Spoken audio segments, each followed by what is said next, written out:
Nothing comes just for nothing. You work for it.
Stand by. That's what we're talking about. Yes, good to know you're still with us on AM today. As promised before we went on the break that when we return, we will be back to the discussion for the day. And today we'll be looking at the outcome of the Supreme Court judgment.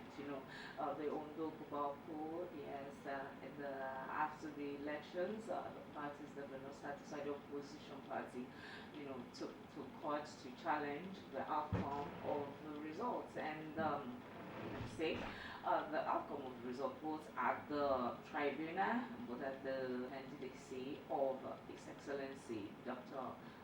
Lucky Urimison Ayedatiwa and his deputy. So we'll be looking at the import of this judgment on first the judicial system first, and then the government of the state and all of that. And to discuss this with us this morning, I've got in the house Mr. Steve Bayode Otaluru, and he is the Director of Publicity for Progressives Congress of the States. It's nice to have you on the show, sir. Thank you very much. Good morning. Good morning. Oh, first as the Policy Secretary for Progressives Congress, how did you feel at the outcome of that judgment? Well, it's not just a mandate. When you see mandate that someone is trying to steal it through the back door, you could wonder the mindset of all these voters who overwhelmingly voted for Governor Ayedatiwa. And suddenly somebody, in spite of the outcome of that election, still went to court. You start wondering what is the essence of the poll in the first place, as displayed and was so transparent, and you are not even looking at the pool. You are bringing in some unnecessary technicality so that you can get judgment. So I congratulate the people of Ondo State. Eventually their mandate is meant to stay. And as a political party, we're extremely happy. What else? We are happy that we retain this mandate as given by the good people of Ondo State. So when that judgment eventually came, everybody was elated at the party. And I believe the governor has been vindicated eventually that this mandate was truly given by the people. And there's no how, no matter what anybody wants to use the judiciary, in getting this mandate back, the judiciary has affirmed its position as the last place for the common man. And it's equally a victory for our judiciary. They look at the whole thing critically. It started from, and when eventually got to the Supreme Court, they equally looked at it, and they found nothing. The judgment was, they said this suit was baseless, frivolous and lacking in merit, and they threw it away, and even awarded some to the government itself and other parties involved. So as a political party or Progressive Congress, we're extremely happy. Alright, so what does it tell us about the judicial system in Nigeria? Because, it's not uncommon to find several judgments that have been contentious in Nigeria for a while, and people begin to question the fairness in the judicial system. Well, that's the more reason I believe the candidate of the PDP went to court, believing that there's a precedence to that, you might likely get it. We remember what happened in Bayelsa State, where our mandate was stolen from us at the eve of the inauguration. But we just had a judgment, on technical ground, not on the mandate of the people.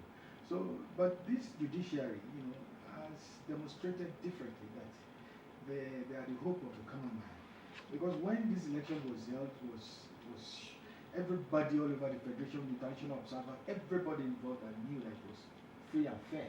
And even the candidates himself, which is who went to court. But he felt the only way to get it is to manipulate the judiciary. But he got it wrong. So this is the fact that we will continue to have hope in the judiciary as the last hope of the common man. This judgment has demonstrated that the judiciary is truly independent. And we want to believe it will continue to be so that at least the common man will have the relief that if you get to court, you definitely get justice. That's what this court judgment has demonstrated.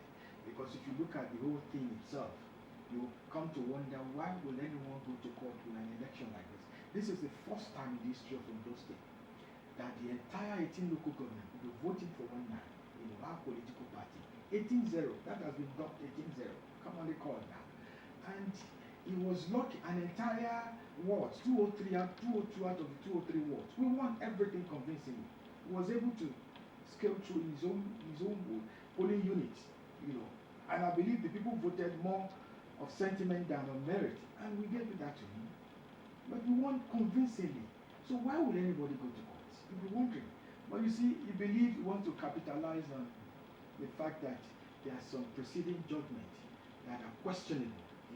And if we equally get his, we thank God for the you mentioned that in some other instances your party, went to we lost out. Yes, and lost out. Exactly. And in those judgments, you felt the judicial system wasn't fair to you. No, we didn't feel the judicial system wasn't fair to you. See, I said technical grounds. These are technicalities. You can't rule it out. I'm not saying judiciary is not fair, but judiciary, if you look at it morally, you see judiciary has not been fair to the people that voted. What is the essence of voting? When you vote for a particular candidate and it was being overturned by the court, then you begin to wonder, what's the essence of this? You see, our democratic system is still evolving, we believe. If you get to that point whereby you can only get your verdict, your ultimate decision at the pool, not at the court. Several things has been overturned by the court. A lot of sitting governor and legislature today got their mandate from the court, not from the people. That is why I wouldn't blame the judiciary for this. You know, you can only call for a prayer, you know, and they look at the merit of your case. In a situation whereby you can't prove yourself beyond reasonable doubt, you won't get that judgment, even though you are right. On moral ground, everything you are right. But because you can't prove your case, it will be difficult for you to get judgment from them. So, except the judiciary is blind, you can't really, you can only come before them based on your evidence. Evidence, so whatever you provide before them, that's what they will judge on. So, one will not blame them, but we can as well say a lot of people have lost out as a result of this. A lot of people have lost out. So we believe as an evolving democracy, we'll get there whereby nobody could get judgment at the court, but at the polling units, at the ballots. That's where we are hoping to get to one day. Yes, that's where you're hoping we get to someday. But now somebody says the effect of this judgment, what effect do you think it will have on governance itself in the state? Thank you very much. It creates stability. You know, the governor doesn't have to think twice before going about the mandate given to him. Unlike when you have a legal issue around you, there will always be some distraction. I believe with this judgment, it will give the governor a leverage to not only constitute his cabinet, to go full spring, you know, start working. It's not as if he stopped working. But you see, when you have legal issue around you, that's why the Constitution has been so, I'll take mindful of this, for people, whoever is occupying the executive position, the president, deputy president, vice president, the governor, and deputy governor, shouldn't be bothered about litigations. Issues of litigation will always bring about distraction. And that's why the Constitution has been kind enough to give them this leverage so that they can focus on the job. But it's not a case of tribunal when electoral matters. You know, but thank God that's all over now. The governor can now concentrate on the job. And when I mean concentrate on delivering the dividend of democracy for the good people of Ondo State. You know, we double his efforts in doing this. Now that the budget has been passed, we need people to support him, to assist him in executing this budget. That we do. In our last stakeholders, which we held, was yesterday, so Thursday, yesterday. He told everybody, you know, after the victory, which we all celebrated in the APC stakeholders meeting, we all celebrated, and he told us that yes, the work had just started.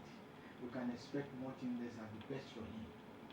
He assured all the party members to redouble their effort, especially the newly elected local government chairman and the people at the local grassroots, you know, to redouble their effort so that we can actually take Ondo State to the height he's expecting. So with this out of the way now, I believe the good people who voted him, the good people of Ondo State should start expecting double dividend of democracy. Double dividends of democracy. Okay, as the people of the state will be expecting double dividends of democracy, I'd like to know in what ways does this judgment impact the public's perception of the electoral process, for instance? Because when we have elections, yet the election is not finalized at the poll, and we still have to, you know, go to courts and all of that. Well, the public have always had this perception that even voting itself, even though we decide to vote, they know who's going to win. That has always been a politician. Is that a wrong mindset? No, it has changed. It has changed. You know, there are times we stop ballot boxes. There are times, you know, but with the new improvement in the electoral system, you know, those things are things of the past, which anybody could just stop ballot box and so on. You know, with the new technological improvement our electoral voting system has been driven by technology. Those are still being things of the past. Now people are equally skeptical, only skeptical, after giving a mandate to someone and they see a situation whereby that mandate is being overturned at the court. maybe one man, three-man panel, you know, deciding on over millions of people that voted. You know, at the Supreme Court level, maybe seven-man panel deciding on the entire nation. You know, you begin to wonder, are these people, these men Superman? Then they are not. They are just citizens. And if they even voted at all, they only have one vote. But for God's sake, they are the one who's going to decide on whatever way you voted. I think it's not good enough.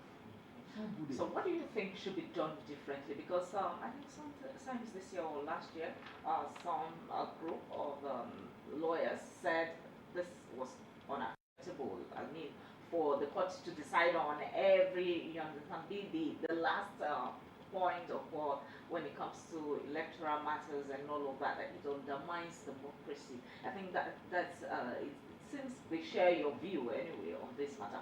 But then what do you think should be done differently, or how do you think that this really needs to be solved?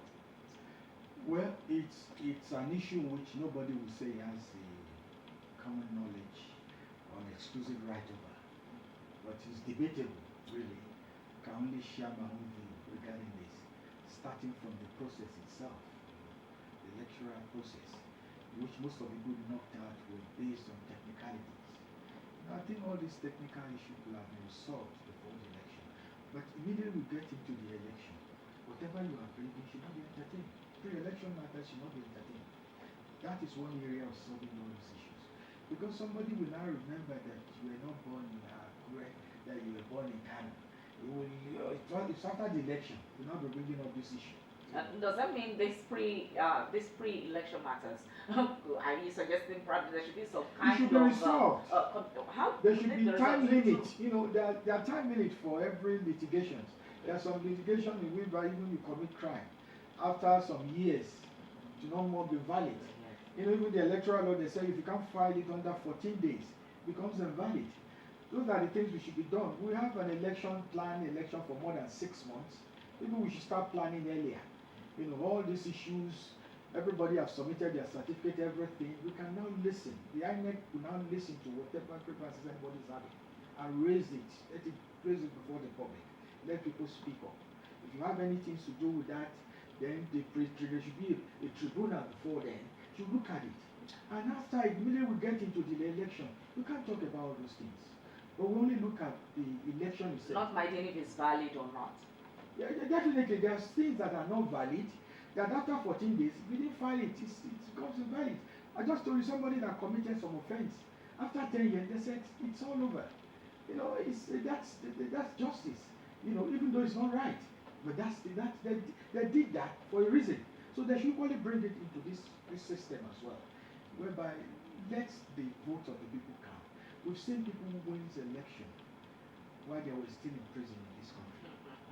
I will not say because they are in prison, they are now entitled not to contest. These are issues. But the law look at it. Assuming the law prevented that man from contesting, it will likely be the government, deputy government, that will contest it. So the liberality of that law should equally be vested on these electoral matters. That whatever you are looking at, all pre-election matters will no longer subsist immediately we have this balance. And we can only look at, and the law itself has been kind. That's why most people it will be difficult for you to prove an election that you lost, you know, pretty difficult. Because by the time you start bringing in witnesses, you know, and they start cross-examination of these witnesses, it will fall flat.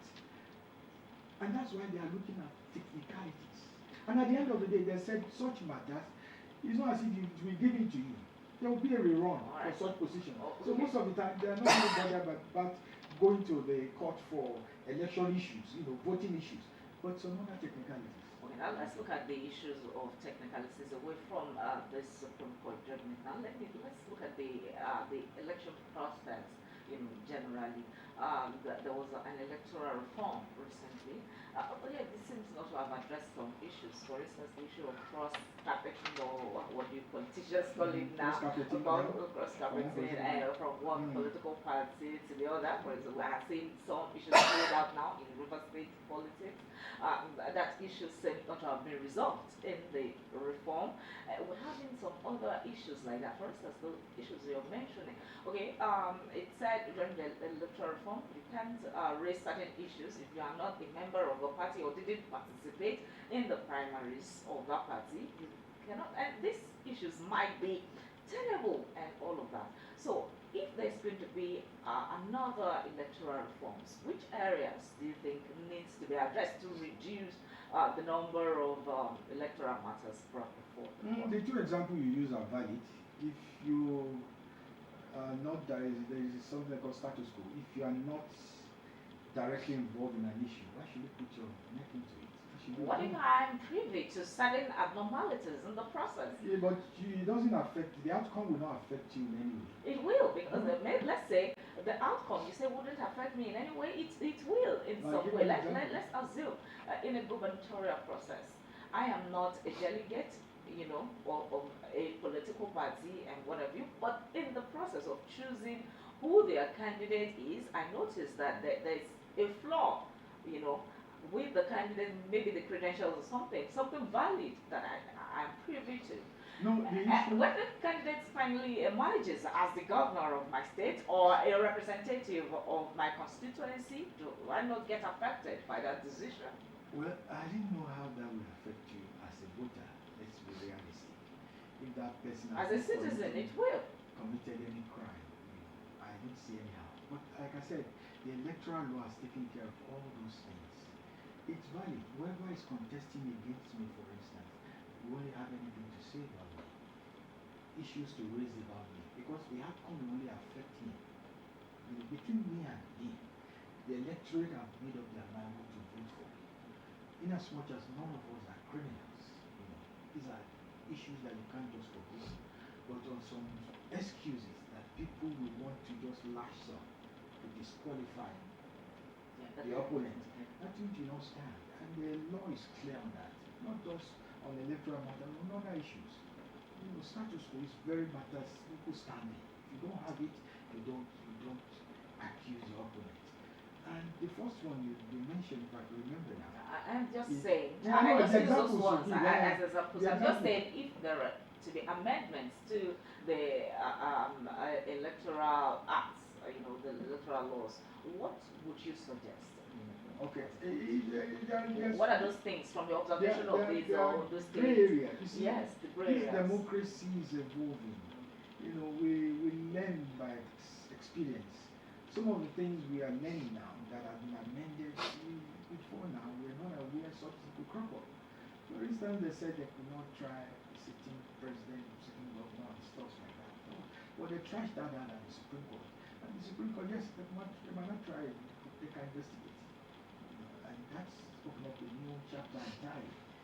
And I believe whatever we're having now, even if the legislature are not ready to amend it, the law is always there to protect people who run foul of the law or who are looking for justice. I believe if they take it to the court, they will still find so-called. And to open up new avenue for the judiciary to open up, to look at. Because these things are hidden. Nobody could really fish it out until it happens. Before you know that, okay, this area is one area we have to look at. But by and large, as it is now, nobody could find anything for now, regarding this electoral law. And but it's still evolving. There could still be many changes into it. But readily and I don't know where caution we need to look at, except the one I mentioned that every ballot, at the end of every ballot, whatever pre-election matters you have should not be entertained. It's not fair on the electorate. You are discouraging these people from voting. It took them some time, some energy, and time to come out and vote. And at the end of the day, whoever they voted for win that election, you are still saying you are going to overturn it. Or they are aware that somebody has gone to court, trying to steal that mandate they've celebrated in a big way. Suddenly, just not based on their vote, but based on one frivolous claim. We are lucky that there are a lot of frivolities that have gone through the court and they won in the past. That's the truth. There are lots of baseless issues that have gone through the court and they won. If the opponent was not able to prove himself, one thing about law is if I'm accusing you, but you are not able to prove yourself right, I could get judgment and it could be false allegation. That's the only area for now I believe should be critically looked into. At the end of the battle, whatever the technicality you are talking about doesn't subsist. You come back in 4 years' time. You might raise it before the election, but immediately people go through, let that election count. Okay, yeah, now let me ask you, what impact do you think this judgment will have on the consolidation of democracy, for instance, in Nigeria? Well, it's for instance, in Ondo State, I said people are celebrating, and as a political party, we now have more faith in our judiciary than any other thing. That is one area that we think the judiciary will benefit from.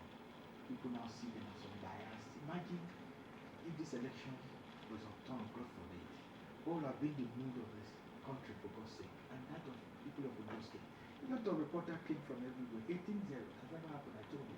18-0, we know the 18 local government, and all the wards, except one. It's unprecedented in the history of this state. And that's a landmark victory that the people are happy to have delivered to our governor, and that the judiciary was able to held on to this, that the vote of the people counted. I just told you the words they use: baseless, frivolous, lacking in merit. Those are strong words. They need to look at those words.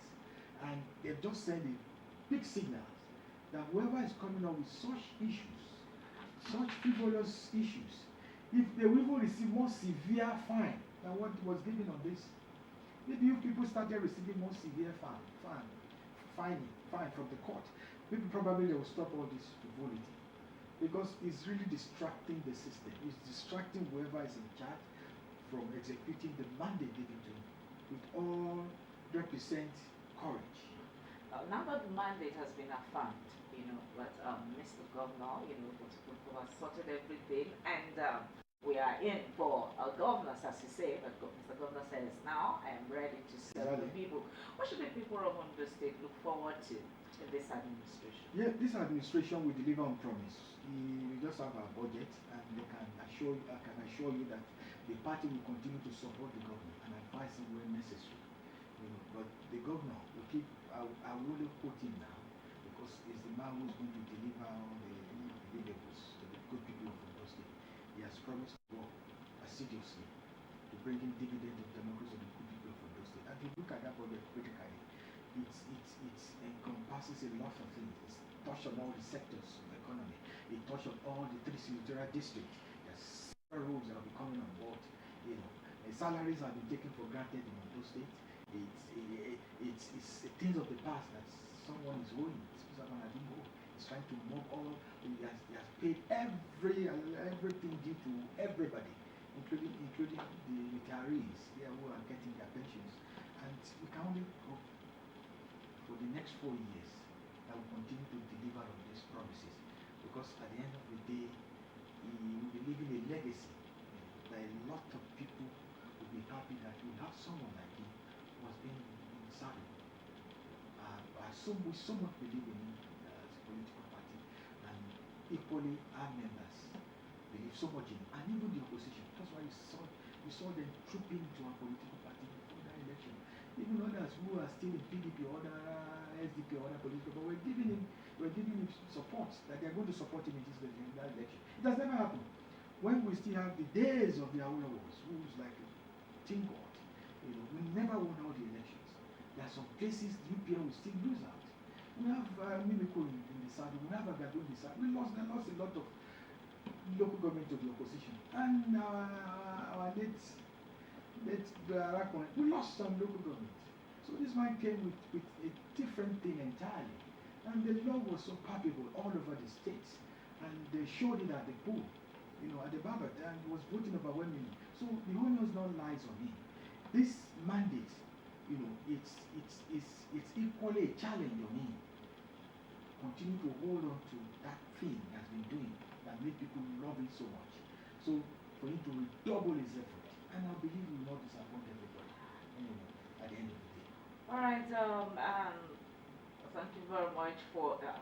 But let me ask you, because it will be fair, having the publicity secretary of APC, Director of Media and Publicity. Yes, Director of Media and Publicity, and as a woman, I didn't ask about the women's place in your party. How many positions in your party administration, for instance, just in the party structure, do you have for women? How much encouragement do you give to women to participate in political processes? You see, when you now asked that question, I was more or less laughing, Okay. as if you knew my mind. This is some of the issue that was raised in our last stakeholders meeting. The women come out, to appreciate the government, and like for what he has done for them. And like Oliver Twist, they were asking for more. And the governor said, yes, they know what they're doing. They know what they're asking for. Even though he has been able to, we have about 6 women chairmen in the 18 local government, 6 of them, And in the last cabinet, we chairman or vice? Vice chairman, vice. When are we going to have the first female chairman? And he said one thing, you see, democracy is something no one man will determine. And this will equally be a challenge on our women to come out, especially the professionals. Because most of the women we have now, some of them have had a taste of governance, but they can't continue to be there. So we need more women to come out, especially professionals. These positions are there. You see, all these government chairmen were voted. They were voted even after being voting. It is the chairman that got the mandate that appointed most of these 6 chairmen. These 6 women, vice. But I can assure you, I can tell you, even the few ones that came out lost, not because of gender issue, but because the level of mobilization is not enough. You see, women are not even supporting themselves. That's the truth. You see women say, why would I rather support her than him? I would rather support the man. They need to change this orientation. I will get